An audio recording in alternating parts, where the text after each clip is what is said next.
Ouh, salut, alors comment est-ce que tu te sens aujourd'hui? On se retrouve pour une nouvelle vidéo. Moi ça va, je suis assez fatigué mais ça va. En vrai c'est cool. On se retrouve pour une nouvelle vidéo. Alan Nobal aka Alan Motivation. Aujourd'hui on va être un petit peu en mode méditation. D'accord? On va s'appuyer sur un verset. C'était le verset d'hier. Ouais, qui m'a beaucoup parlé par rapport à ma dynamique actuelle. Alors le verset c'est 2, 2 Timothée chapitre 4 verset 7. J'ai combattu le bon combat, j'ai achevé la course, j'ai gardé la foi. Alors je vais le relire. J'ai combattu le bon combat, j'ai achevé la course, j'ai gardé la foi. Et c'est vrai que ce verset m'a particulièrement parlé parce que actuellement, j'ai le sentiment d'être arrivé au bout de certaines choses. Et c'est vrai que depuis que l'année 2026 a commencé, j'ai beaucoup ralenti. De base, je suis quelqu'un qui fait beaucoup de choses, beaucoup de projets, un peu partout. J'ai plein de projets, plein de trucs, et j'ai longtemps été comme ça. Et c'est vrai que depuis 2026, alors je ne sais pas si c'est parce que j'arrive, je suis bientôt à 30 ans ou autre, hein, mais c'est vrai que je sens que mon corps me demande de ralentir. Au début, ça m'a fait bizarre parce que comme je suis quelqu'un qui fait toujours plein de choses, j'avais un peu l'impression de rien faire, tu vois. Mais au fur et à mesure, je me suis rendu compte que j'étais en train de me recentrer sur certains projets qui me tiennent vraiment à cœur et du coup que je voulais approfondir vraiment ces projets-là. Et le verset m'a beaucoup parlé, tu vois. J'ai combattu le bon combat. Ça m'a fait penser à une chose notamment, la motivation scolaire. J'ai accompagné des jeunes. Je suis parti à Saint-Martin pour faire des coachings dans des établissements scolaires. J'ai fait des coachings en ligne avec des jeunes qui étaient à Paris, aux Antilles. J'ai aussi fait du coaching et de la sensibilisation pour des jeunes au collège. Alors c'était au collège de Saint-Laurent, aussi à Anne-Marie Javoué et dans un autre lycée dont j'ai oublié l'externat. Ouais, c'est l'externat.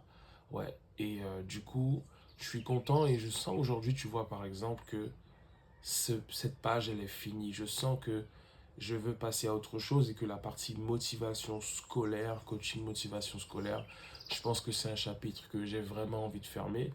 Et du coup, ouais, c'est ce que je me disais. Et quand j'ai lu ce verset, je me suis dit, ouais, j'ai combattu le bon combat parce que euh, je, je croyais fermement en ce que je faisais. Les jeunes, c'est pas un public facile, mais je croyais fermement en ce que je faisais et je les ai accompagnés avec beaucoup d'amour. J'ai coaché aussi pendant une année scolaire mon neveu et ma nièce, tu vois. Et j'y ai mis beaucoup de temps, d'énergie, d'amour, de passion. J'y ai mis mes tripes. Mais aujourd'hui, typiquement, je sens que c'est bon. Et parfois, je crois qu'on a du mal à arrêter certaines choses.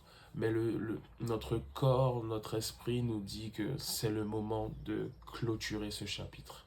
Pourtant, il y a plein de choses dans le monde du coaching, tout ça que j'ai pas encore fait, que j'aimerais faire, mais je sens que c'est pas le moment. Mais par contre, certaines choses que j'avais commencé, que j'avais fait depuis 2021 quand même, hein, de 2021 à peu près à 2025, j'étais dans la motivation scolaire. Et à un moment, il faut savoir arrêter. J'ai achevé la course. Je ressens au fond de moi que c'est fini, tu vois. Que là, c'est bon. Qu'il est temps de passer à autre chose. Et ça me fait le même effet pour l'allemand. J'ai fait de l'allemand depuis que j'étais en sixième. J'ai commencé l'allemand en sixième, hein, j'ai osé. Et je me souviens que quand je suis arrivé dans la salle de cours, et que j'ai commencé à avoir la langue, je me suis dit, mais qu'est-ce que je fais là? Qu'est-ce que j'ai été prendre comme langue, mon Dieu? Et du coup, j'ai fait de l'allemand pendant plusieurs années et j'ai eu l'opportunité de partir à Paris à l'université. Il y avait un projet pour partir une semaine en Allemagne, à Berlin, faire un échange.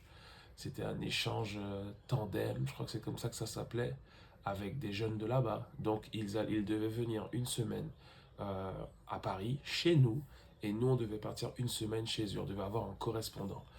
J'ai candidaté, tout ça, et c'est vraiment Monsieur Médus, donc qu'il repose en paix, que tu reposes en paix, Herr Médus, et qui m'a beaucoup apporté, qui a été mon prof, pas que lui. J'avais une autre prof dont j'ai oublié le nom aussi.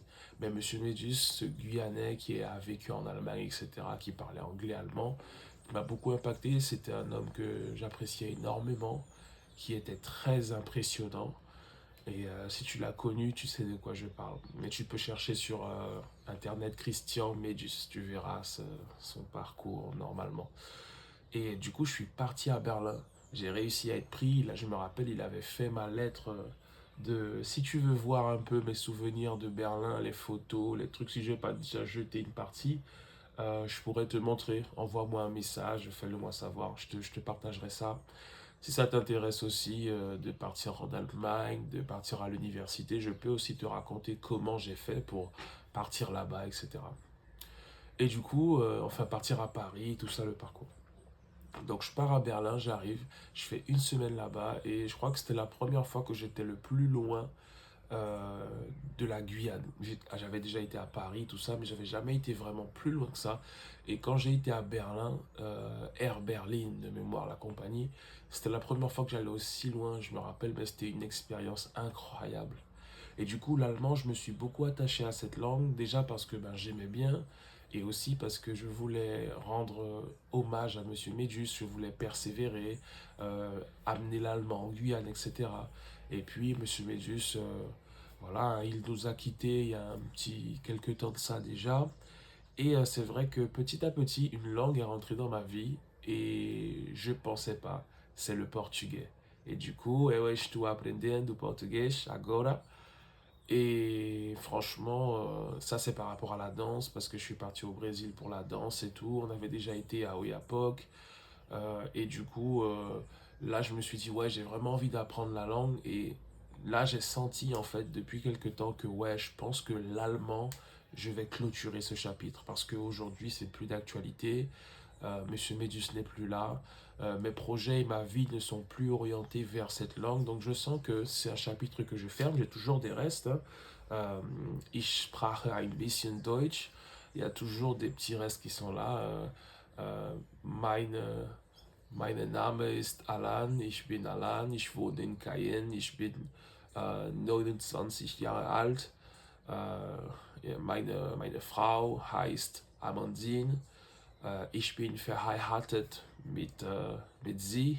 Voilà, en gros, euh, j'ai encore des restes. Ja, ich liebe meine Frau. J'ai encore des restes d'allemand, tu vois. Pourtant, je parle plus, je pratique plus, je fais plus rien, mais c'est resté. Entschuldigung, désolé. Weihnachten, je crois que c'est Noël. Naturwissenschaften, le mot qui fait peur à tout le monde. Naturwissenschaften, c'est normalement c'est SVT. J'avais vu une vidéo parodique sur ça, bref. Donc tout ça pour te dire que ouais, j'ai des restes et je pense que ça restera parce que la langue est ancrée en moi quand même, mais j'ai jamais été à un niveau particulier.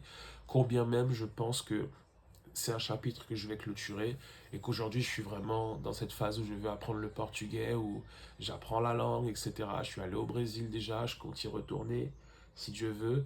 Et voilà, donc en fait, ça me parle. J'ai achevé la course. En tout cas, j'ai été au bout de ce que je voulais. Donc, concernant l'allemand, concernant la motivation scolaire, et il y a d'autres sujets de coaching, tout ça qui m'intéresse. Et la fin du verset, c'est j'ai gardé la foi. Ça veut dire que on pouvait me dire c'est difficile. J'ai mis beaucoup d'énergie dans mes projets, pour mon site internet. J'ai fait énormément de choses par moi-même, seul, par la foi, par passion, des nuits blanches à bosser. Vraiment, j'ai gardé la foi quand même. Les jeunes ne l'avaient plus. Quand les jeunes étaient démotivés, je les ai toujours accompagnés. J'ai toujours cru que ce que je faisais pouvait et avait un impact. Et ça s'est révélé être vrai. Donc, combien même le public était parfois difficile, ouais, je continuais, je continuais. J'avais aussi travaillé avec des jeunes à Makuria, à Maturi. C'était plus de la formation à cette époque-là. Et c'était avec Jean Bars, une association avec qui je bossais, Pierre Mbas. Big up à toi. Et du coup, voilà, donc j'ai gardé la foi dans ce que je faisais. J'ai toujours cru en ce que je faisais, à 200%. C'est toujours le cas aujourd'hui, pour d'autres choses. Mais en tout cas, voilà. Donc ce verset m'a bien parlé. J'ai senti, ouais, Alan, il est temps de lâcher. Et si toi aussi, tu sens que tu t'es accroché longtemps, tu sais, parfois on s'accroche beaucoup à des projets, hein. Ça peut être, tu peux être danseur, tu peux être dans un boulot que tu n'arrives pas à quitter. Pareil, j'ai quitté, excuse-moi, je suis un peu enrhumé, hein, je te demande pardon, d'accord? J'ai quitté mon boulot, j'ai changé de boulot, j'ai quitté Paris pour revenir vivre en Guyane. Euh, Qu'est-ce que j'ai fait d'autre? Je sais plus trop. Mais en tout cas, c'est juste pour te dire que parfois dans ta vie, tu auras l'impression que c'est bon. Tu vas le ressentir au fond de toi que c'est bon, le moment est venu de d'arrêter ça. Parfois on persévère beaucoup, mais tu vas sentir parfois que ouais, il faut que j'arrête, que je fasse différemment ou que j'évolue. Et je pense que c'est super important de t'écouter. Personnellement, dans ma vie aujourd'hui, je sens que ouais, j'ai envie de ralentir sur plein de choses. J'ai envie de clôturer des chapitres pour aller vers d'autres. J'ai envie d'approfondir certains chapitres que j'approfondissais pas parce que j'étais éparpillé un peu partout, tu vois. Et c'est important. Dans tous les cas, combat, mais sois sûr de combattre le bon combat. Achève la course à hauteur de ce que tu penses que tu dois achever. Parfois, achever la course, c'est pas forcément arriver au bout, c'est savoir s'arrêter au bon moment. Et garde la foi en tout cas. Continue de croire en fait. Continue de croire en toi, en ce que tu fais et vas-y. Super important, ok? Je pense que j'ai un peu fait le tour. Et ce que ça m'a fait réaliser, ce sera ma conclusion, c'est que naturellement, je suis en train de me recentrer sur mon couple parce que tu sais, il y a une réalité aussi, c'est que euh, je suis tellement dans plein de projets que finalement, ça m'est arrivé plus ou moins longtemps, sur des périodes plus ou moins longues, de faire vraiment passer mes projets avant mon couple. Et du coup, ça a un impact sur le couple, tu vois, négatif. Et en fait, c'est vrai que j'étais accroché tellement à mes projets, alors qu'en réalité, le couple et le mariage, ça doit être un de tes plus grands projets, tu vois. Mon mariage, mon couple, c'est le projet qui me demande le plus de ressources, qui me demande le plus d'aller chercher en moi. Oh là là là là, I'm sorry, man. Je suis désolé. Et du coup, voilà, j'ai observé que le fait de me réguler naturellement, non seulement je n'ai pas à me forcer à me recentrer, puisque je ressens que mon corps me le demande, mais en plus, je sens que naturellement, je me recentre sur mon couple. Parce que je pense que jusqu'à aujourd'hui, combien même effectivement mon couple était relativement au centre de ma vie, ça m'est arrivé d'avoir des périodes où il était un peu sur le côté et c'était plus mes projets perso qui étaient au centre, tu vois. Ça fait des dégâts.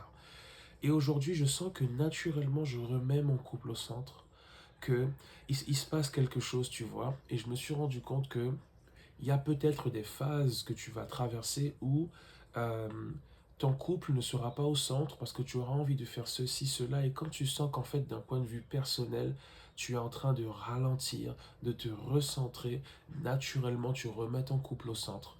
Et c'est vrai que c'est des choses qu'il faut expérimenter pour les comprendre, tu vois. Et j'en parlais à ma femme, je lui disais que ouais, en fait, là, je sens que je me recentre naturellement et je sens que ça me fait du bien parce que du coup, comme je retire pas mal de choses qui étaient annexes ou je m'éparpillais dans plein de projets, ça me permet naturellement de me recentrer pour nous dans notre couple et voilà, de garder le cap correctement, tu vois. Et autrement, c'est vrai que j'étais très attaché à plein de projets. Et là, en fait, je sens que le fait de ralentir naturellement, ça me permet de remettre mon couple naturellement au centre de mes préoccupations, tout en ayant des projets annexes, mais la dynamique est différente parce que intérieurement, je suis à un autre stade de ma vie, un autre stade de ce que je veux. Et ça, c'est important. Ça veut dire que parfois, dans notre couple, on attend des choses de l'autre, mais l'autre n'est pas encore en phase avec ce qu'on lui demande. Et c'est ce que je suis en train de me dire, tu vois. Donc le problème, c'est pas d'avoir des projets. Le problème, c'est lorsque tu es à une phase de ta vie où soit tes projets te demandent beaucoup, soit tes projets sont encore trop au centre, soit tu n'arrives pas à trouver l'équilibre. Et parfois, ça a été difficile pour moi de trouver l'équilibre entre mon couple et mes projets, tu vois. Parce que je suis très attaché à ce que je fais. Et là, je sens que naturellement, je suis en train de trouver l'équilibre entre les deux. Et c'est vraiment pas mal comme sensation. Donc, ouais, à certains moments, en fait, c'est savoir dans quelle phase on est, Parfois, on manque de discernement par rapport à ça. Tu sais pas dans quelle phase tu es, donc ta partenaire ne sait pas dans quelle phase tu es, donc elle va attendre certaines choses de toi à ce moment-là. Alors attention, c'est pas parce que tu es dans cette phase que tu ne dois pas faire l'effort quand même. C'est juste que quand tu es dans une phase et que tu n'es pas aligné avec ses attentes à elle, ce sera peut-être plus difficile pour toi de répondre à ses attentes. Alors que plus tu avances et que finalement naturellement tu te retrouves dans la phase où elle a les attentes, plus ce sera facile et naturel de faire les efforts, tu vois. Donc voilà, affaire à suivre. Si tu as des questions, sens-toi libre de me les poser. On pourra échanger et ce sera un plaisir pour moi de pouvoir réagir à tes retours, tes commentaires, etc. Allez, prends soin de toi et je te dis à bientôt pour une nouvelle vidéo. Ciao, ciao.